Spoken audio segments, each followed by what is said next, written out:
So if I may, I'll welcome you formally. Thank you again. Welcome to Prague. We're going Prague to LA, which is, I guess, more than halfway or almost halfway around the world. A great privilege to have with me today Margaret Wertheim, who I read as much as I could, and I honestly, Margaret, I can't figure you out because you're a Renaissance woman. There's all sorts of things here. There's math, physics, art, life, philosophy, cyberspace, all sorts of stuff going on. What's your dominant intellectual, maybe personal or philosophical topic that's inside your own personal brain that bugs you or that you want to open up and find answers to? The question that has obsessed me all my life, and to me is the thread through all my work, is what does it mean that we find mathematics so much embedded in the world around us? So, for instance, a circle. We see circles in the sun and the moon. We see them in dinner plates, in pearls, in every cup. Many, many things in nature are circular, but the circle also has mathematical formulation. Its circumference is 2 pi r. And when I first discovered pi as a little kid at school, I was just amazed that everything in the physical world that is a circle somehow is an embodiment of pi. And I've really become obsessed with that question. How are we to understand the fact that math is so much in the world? And not just in Sobel's, but I'm sure you're aware much more than I of a number of books that have been written about symmetries, yes, supersymmetries. And I guess the thought behind all of this is the same, that everything is basically an amplification of a single template, which then basically mutates or goes out and multiplies, I guess is the better word, or expands. Has this understanding or this merger of math and philosophy a lot? Is this a work in progress over the last few years? Is this going to lead us somewhere, you think, into a fundamental philosophical, perhaps even reset of where we are today? Sorry, I'm not quite sure of the question, Martin. Is the awareness that math is basically in everything, and that these Sobels are in everything, do you think it has the potential to reset our thinking as humankind as to where we are and where we're going, or maybe where we came from? Sorry, I think I'm not quite understanding your accent. Are you asking about symmetries? No, I'm asking about mathematics. If I understood you correctly, you point to mathematics as being sort of almost a fundamental law, defining a fundamental building block. And if that's the case, if that were to be extrapolated into real life, do you think it has the potential to change us as humans philosophically and intellectually, to point us in a direction than the one that we're zooming down now? Well, I suppose I should clarify something, is unlike a lot of people who write on these subjects, I don't actually believe that the math is defining the world. I think the material world is the foremost reality. And then there is this mysterious question raised by Eugene Wigner of the unreasonable effectiveness of mathematics in the world. I agree with Wigner. I don't think that the math defines the world. I think that when we as humans with our interest in mathematics, we look at the world and we find mathematical relationships embedded in it, which I think is actually not a surprise. I think there's some deep philosophical reasons why that shouldn't be surprising.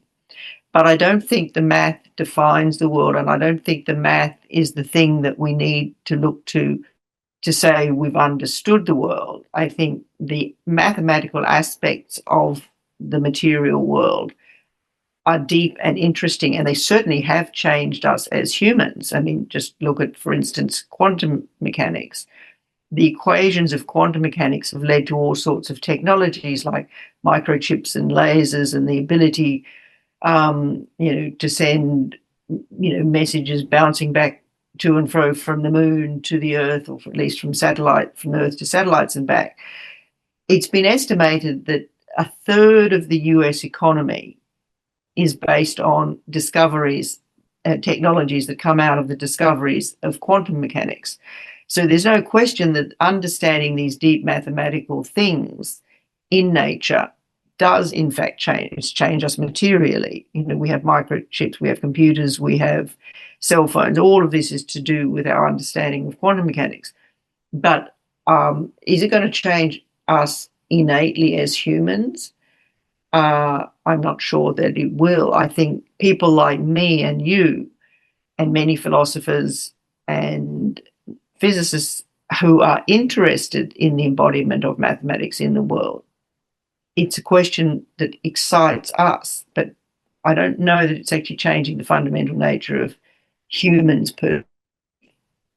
So far, I guess it's not, and I guess could it not be a chicken and an egg problem? Did the mathematics come first and then the world? Your view, if I understand it correctly, is that the world sort of came first and the mathematics are a logical, and if not perhaps even an anatomical part of that substrate. Am I close? Yes, I would put it that way. That, I mean, I don't think it's a question of which one comes first or second. I think the physical world it exists as a being, as a beingness. I don't mean being inanimate. I mean the universe exists as something that is. And when we humans explore mathematical relations embedded in it, we are using a language called mathematics that turns out to be very useful for describing lots of different kinds of relationships in the world. But I don't think that is, at least in relation to the world, is a thing in and of itself. I mean, it's a question that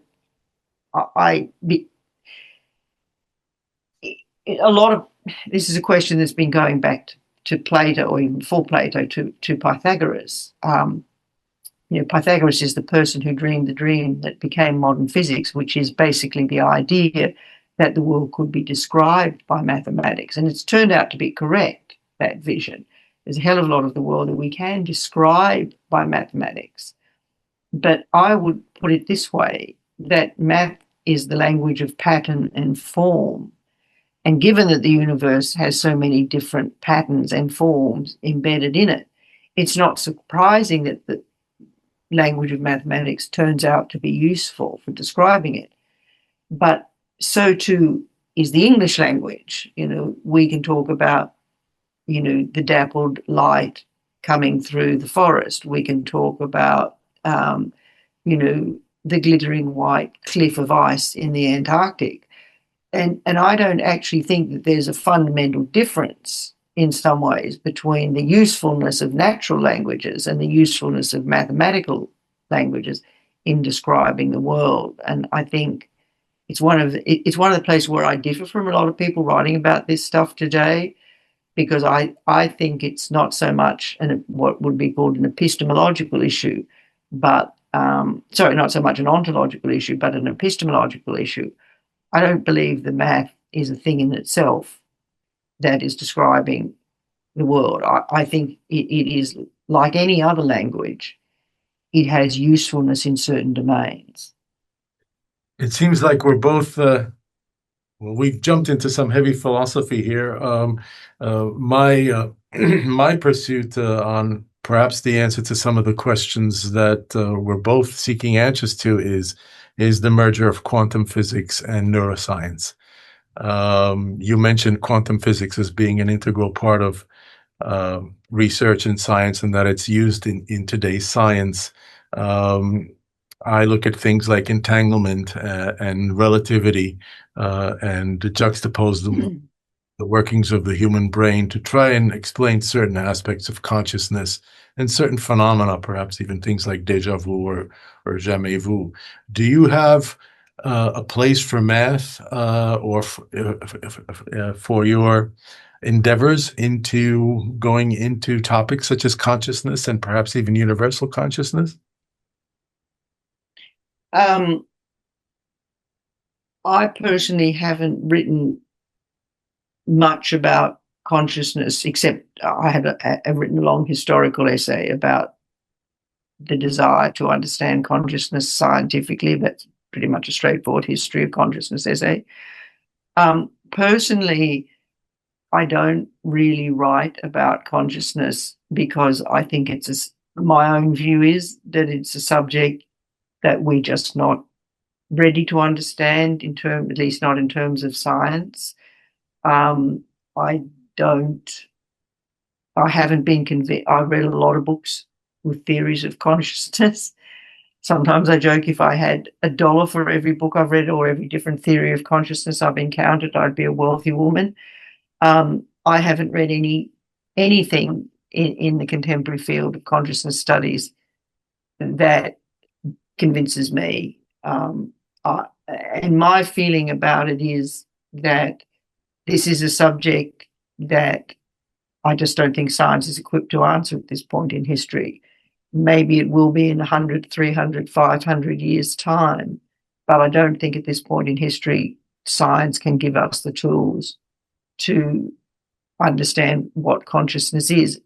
Of course, with scientific tools, we can explore various aspects of consciousness, like brain implant studies, which can show certain aspects of when people are aware of this, that, or the other thing. They are very beginning experiments, and I would put it sort of this way, that I think in relation to consciousness, the scientific world is currently at about the same, as it were, level of maturity. I could say physics was at the beginning of the 17th century, when they were just beginning to understand what they could measure. And I think we're at that point now with consciousness. I think we're just at the beginning of something, and may or may not pan out, and it may take 100, 200, 500 years for us to make the kind of progress. So I think it's premature for people to claim to have scientific theories of consciousness. That's a bold assumption, assuming that we're going to proceed along some sort of non-self-destructive path for the next several hundred years, which inevitably brings us with consciousness to the topic of artificial intelligence, which is now being sort of pushed around and talked about, certainly in neurological circles, as something that may open up some new aspects of consciousness, not to mention the question of will a machine ever be conscious, which is kind of a funny question if you don't know what consciousness is in the first place. What's your view on modern technology, particularly the digitalization of life in general, the digitalization of knowledge, and almost the mandatory immersion into the digital world, coupled with the creation of the product known as artificial intelligence, which, if I understand it correctly, is expanding at a rapid rate without any directive. It's specifically programmed not to know where it's going. You obviously are closer to Silicon Valley than I am geographically. Is this digital age and the AI whole scenario influencing your thoughts in terms of where we're going? Well, I mean, I think there's several massive questions that you've opened up, Martin.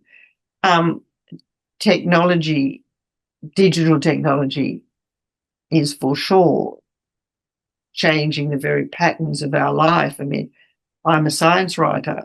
I remember what it was like when I started my science writing career. We had things called typewriters, and if you wanted to write an article, you had to type it out, and then if you wanted to change it, you literally had to take the pieces of paper and cut and paste them together in a different way. And then laptops or desktops came along, and they had this amazing word processing packages, which you could literally do cut and paste by, just cutting and pasting the text with a few strokes. And I can tell you, it changed the way that writers could work. It was a revolution to a working journalist. However, I still say to people, the cut and paste function came into being, 1993, something like that, 1993, 94. I don't think that anything that's happened with my ability to write on a computer has made any real difference since then.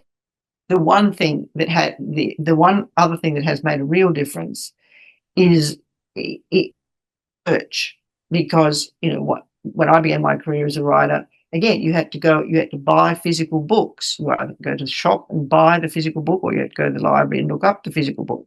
Now we all know, with Wikipedia and Google Books, etc., vast reams of knowledge are available with a few keystrokes. So from my perspective,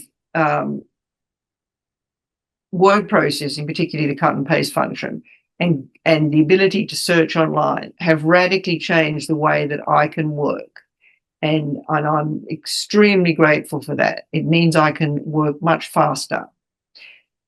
But there's a downside of this too, which is that everyone else can do all of this.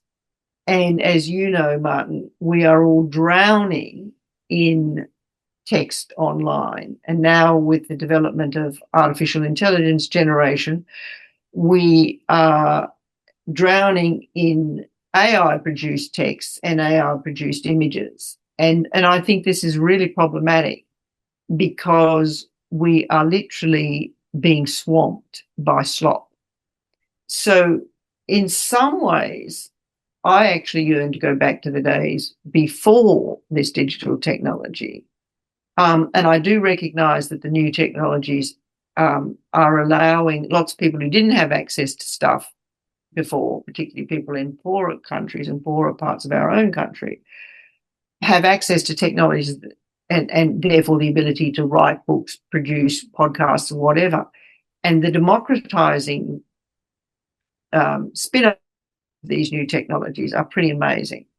But the bad side of it is that because anyone can do it, apparently everybody's doing it. And not only is everyone doing it, but every AI is doing it.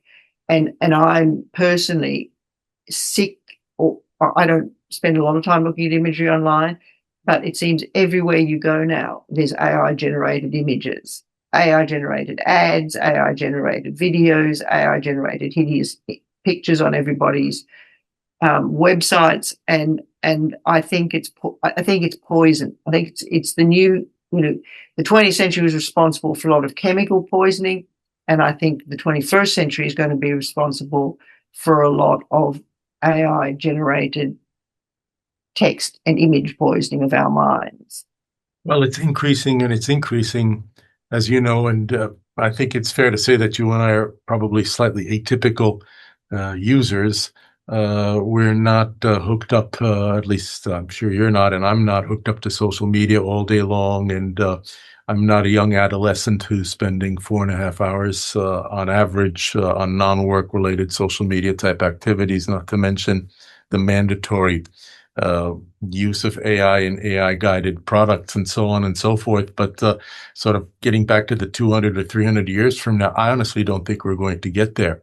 I'm a firm advocate of the Fermi paradox, and we're basically on the part of the curve where, as a biological life form, we're transferring our intellectual and our reproductive capacities to a technological entity, which means that the plug can easily be pulled and everything basically drops back down to where it was before all of this began, through some sort of combination of apocalyptic events. That's a scenario that I personally am convinced is going to happen in the next 15 or 20 years, because I think if we've managed to detach ourselves from our evolution of... Sorry, can you I read this on your website. I don't quite understand what you're saying. Do you think, Martin, that we're going to give over so much of our capacities to machines that what do you think is going to happen to humans? I think that a whole bunch of small things will coalesce into basically a collapse, which will have ramifications where a huge amount of people will go through a great deal of suffering, hopefully not through a great loss of life, but there'll be fires, there'll be wars, there'll be riots, there'll be total disintegration of governments and states, and islands of survival will again emerge, as opposed to supranational forces, which are now basically running the planet. We're witness to a demise in democracy, to a progressive decline in reading ability, which is necessary for democracy. We're witness to a loss of intellectual growth in all developed countries, with the exception of Scandinavia, which is holding its own. We're witness to a tragic rise in anxiety, depression, and suicide, particularly among adolescents, who for the most part can't write a sentence which has 15 words in it, because their brains are now wired up to thinking along texting lines. We're witness to drop in reproduction. We're witness to huge changes which are having an epigenetic effect on the wiring of the human brain and on the way that mankind thinks and reasons, which is vastly different from where it was 50 years ago, never mind 100 or 150 years ago in the Age of Enlightenment. You and I both grew up at a time when speeches would last more than several minutes, and people were willing to listen, and they liked to listen. We grew up reading books from cover to cover. Only 20% of graduates admitted to Ivy League schools have ever read a book from cover to cover today. So it's a completely different paradigm, which I'm convinced is working against us furthering our path along evolutionary lines, and instead we're, as you said, we're turning it over to an AI world, which is producing all sorts of fake images and pseudo-truths and so on and so forth. And we're witness to collapses in energy or in computer systems, which have devastating effects in seconds, if not minutes, where they shut down metros, airports, hospitals, transport centers, and so on and so forth. And that can have a ripple effect, which can be very dramatic the more interconnected it becomes. So that's the concern. And from my point of view, it's an extremely alarming scenario when that happens, because we lose sight of ourselves. And as you all know, Harari says we've now become a colony of ants that's basically guided by caste systems and national interests and powers. This is a huge different paradigm than the one we were in just at the end of the last century. Sorry to wax prophetic here, but that's a long explanation to your question. And yeah, no, I mean, in a lot of ways, I agree with you. There's a remarkable science fiction book, which I still think is probably one of the greatest science fiction books ever, which kind of describes the world that you've just described. It's called Ridley Walker. I don't know if you know, but it's a post-apocalyptic. It presents a post-apocalyptic world where basically there has been some massive global scale wars, probably nuclear, and society is completely broken down, and there are fringes of people left, as you said, little islands, and they speak this broken down language, and it more or less describes what you just described, and it's some people's favorite science fiction book. And I think there's a lot of truth in Ridley Walker. I think that is the prime danger we are heading towards. Not Skynet. I don't personally sit around worrying about anything like Skynet. I do like you think that we could be heading towards the complete breakdown of society, in which there will be vast suffering, vast ruinization of the environment. We're already seeing that. and which will precipitate immense resistance and wars. And I don't know how we as a society will come through that. I think everybody who cares about these things should read Ridley Walker, because it feels as if it's a vision from the future given to us today to say, hey, people, wake up, this is what it could be like. And I do feel very, let us say, not optimistic about the future of humanity right now, and particularly because I think that AI as a new technology it's only been around, well, at least in the LLM version of it, it's only been around, less than a decade. And look at the destruction it's already doing. Yes, it's being used for some good things, particularly in medical research, but the overall impact is I think grindingly poor, and I'm not convinced that we should be developing every technology that we can develop. I'm not a believer that change is necessarily a good thing. Some kinds of change perhaps should not be taken on board. I don't see any way really of stopping the rise of AI and all the inequities that it's exacerbating. So I personally feel pretty pessimistic about the use of AI, although I do think it is going to help with certain scientific discovery processes. It already is.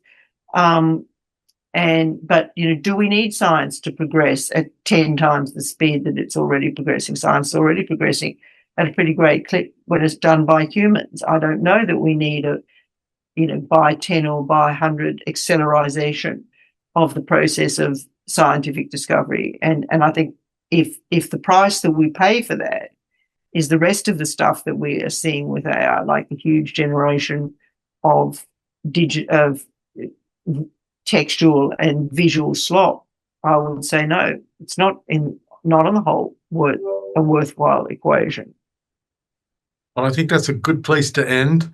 But if I may, I'm just going to ask one last question. Everybody I talk to when we come to this point, they all say what you say.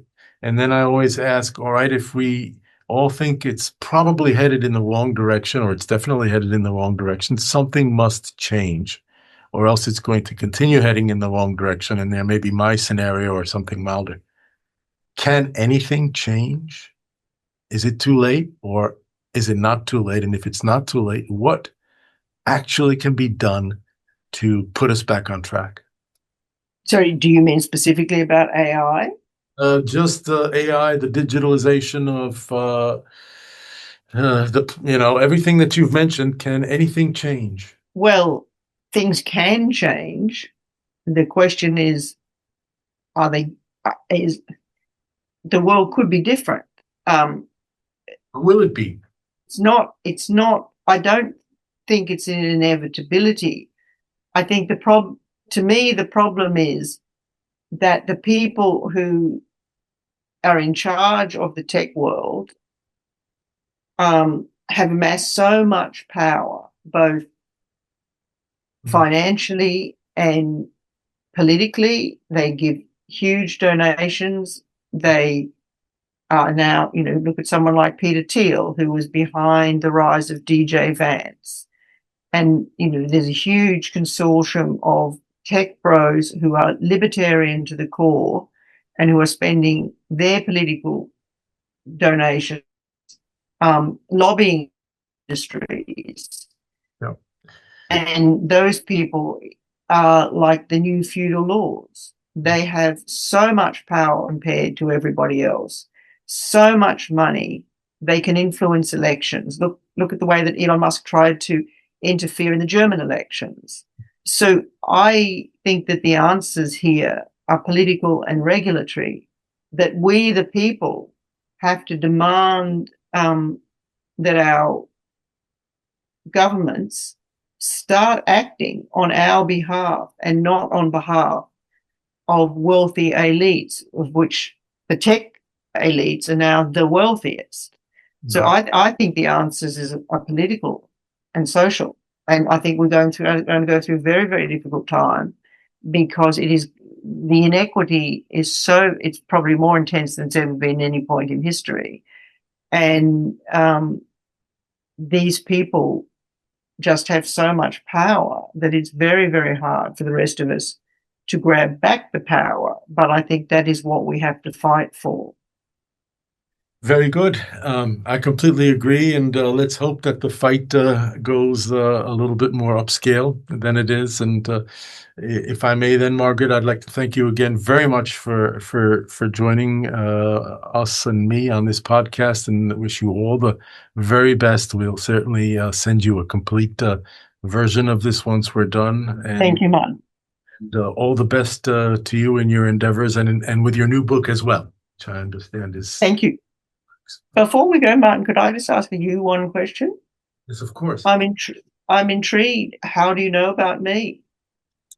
I read something you wrote. It might have been even something from the New York Times way back when. Possibly. And I wrote your name down. And I'm awfully attracted to people who know way more than I do across many more disciplines, which is just about everybody. But it really helps me speak to people like you and formulate even my views, refute some of them, and reinforce some of them. Because at the end of the day, I'm part neurologist and part philosopher, amateur philosopher. Mm-hmm. So I'm trying to get there myself, basically, as far as linking everything together and seeing the big picture. And you've certainly helped me do that, and I want to thank you for that. Well, thank you. Thanks for your interest in my work, and I look forward to seeing the podcast. Okay, thank you, and I will sign off. Bye-bye now. Thank you. Bye-bye.